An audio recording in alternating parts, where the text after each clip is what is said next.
I'm often asked what some of my favorite reference books or resource materials are, and with the upcoming winter months, we're all going to have plenty of time to do a little bit of reading and research, so I thought I would share with you some of my favorite ones, maybe give you some ideas of some that you might not have in your particular library. Now, the way I've got this broken down is kind of based on subject matter, and first of all, there's a lot of interest in wildflowers. And there's really some good reference books out there written for Oklahoma specifically by Dr. Doyle McCoy. There's one on Oklahoma wildflowers, roadside wild fruits of Oklahoma, roadside trees and shrubs of Oklahoma. And of course, I have colored pictures, a little bit of information about different ones. Some of them are going to be used in landscaping too, so a good reference maybe that you want to look for. Now, instead of really getting too detailed as far as how you can get them, we'll cover that at the end. But again, as far as categories, in addition to the interest in wildflowers, there's also a lot of interest on perennials. And really, you can spend just as much money as you want to on some of these. This is a real nice encyclopedia of perennials.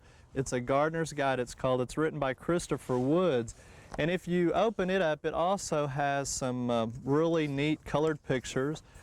But it also tells you the genus, species, a little bit of history about the plant and some of the new cultivars. And this is one of my favorite perennial books. Of course, it's a little bit more expensive. It's hardback. But you can also find little reference books like the Taylor's Guide for Perennials, and they have them broken down into shade, sun, little pocket books you can carry with you maybe when you go to garden centers or you're out hunting particular flowers. And even some of the smaller ones like this will have a good selection of perennials. Now, with the interest being so popular, there's just all kinds of perennials, and it's really, in my opinion, been hard to find one book that lists every perennial that's out there because there's still being a lot of new introductions. But again, a couple of my favorites and some good choices to start with. Now, xeriscaping is also a very popular practice in landscaping now, and I've highlighted this book before on the show. It's a Xeriscape Gardening Guide. It's written by 3 different individuals, Ellefson, Stevens, and Welch. Some of them are landscape architects, and Welch is actually an extension specialist in Texas. But this really is a very good book on xeriscaping. Not only does it tell you the concepts in the front of the book, it gives you plant lists that are broken down into regions based on whether you want trees, shrubs, evergreens, ground covers, perennials, annuals. And again, it's really a good book for a plant listing of all ornamentals that you can put in a xeriscape, as well as the principles. One of my favorites, and probably just about the only guide that gives you all of the encompassed information. Now, when we're also talking about ornamentals, this one, Manuals of Woody Landscape Plants by Michael Durr, he's a horticulturist. This one lists a lot of the particular trees and shrubs, and it gives new cultivars.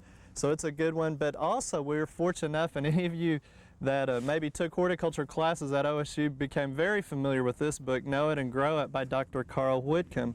It's broken down into trees and shrubs. It has some black and white pictures. It will tell you the cultural requirements if there's pest problems, also some information on cultivars. A good book. It comes in hardback or paperback. Pretty easy to find at most of the bookstores since it is an Oklahoma written book for most trees, and of course it applies in other states. So those are 2 real nice ones for woody ornamentals, trees and shrubs. Now, if you want to go a little bit cheaper, you know, don't forget some of the publications that are at your extension office. And these are 3 of 4 series. There's coniferous evergreens, there's also deciduous vines, broadleaf evergreens, and there's another one on trees. These are circulars through the extension office that cost about 50-75 cents, written by Professor Paul Mitchell in our horticulture department. Gives you general growing requirements, but then it has a nice plant listing again, and it has cultivars, which part of the state they'll grow in Oklahoma, shade requirements, etc. So really a nice locally adapted one. Now, vegetables, of course there's all kinds of resources there, but this one is the Vegetable Gardener Source Book, and it's several editions, but it mainly just lists cultivars of vegetables and tells you a few of the characteristics and some sources maybe where you can get them. So is this one, the Gardener Seed Inventory by the Seed Savers Exchange. Same thing, if you just turn to cucumber slicing, tells you the cultivar, maybe where it was developed, a little bit of the history, and some sources. It doesn't really tell you so much how to grow them as it does plant listings, just like the fruit, berry, and nut inventory, which I use quite a bit just in trying to track down some of the fruit cultivars. There's so many out there, and you can see that by the thickness of the books. Now, really a key to it is knowing, if we're talking about regionalization with plants, you know, annuals and vegetables, as long as they grow in 1 year season, there's all kinds of good information, just like this Taylor's Guide on Annuals, pictures broken down into color. But some things that are more permanent, like maybe natives, it's good to make sure you get regionalized books adapted for your area. And sometimes we can do that by getting Missouri and Kansas books, things that apply to Oklahoma and some of our growing conditions. Now, there's more references than just books, of course. Some of my favorite magazines are Flower and Garden, Organic Gardening, National Gardening, Fine Gardening, or some that I get on a regular basis that offer a lot of information. And I think a lot of people are forgetting about some of the newsletter options, like the Oklahoma Botanical Garden and Arboretum. Once you get a membership with them, you get a newsletter with timely horticulture tips, updated information, even some subscriptions to other magazines. But garden clubs, a lot of places now have real educational newsletter, and you might check in your area for some of those. Don't forget about seed catalogs too. And it's not just vegetable seed catalogs. There's a lot of them now that offer pictures and detailed information about woody ornamentals and flowers. And of course, there's just loads and loads of seed catalogs for annual flowers and vegetables.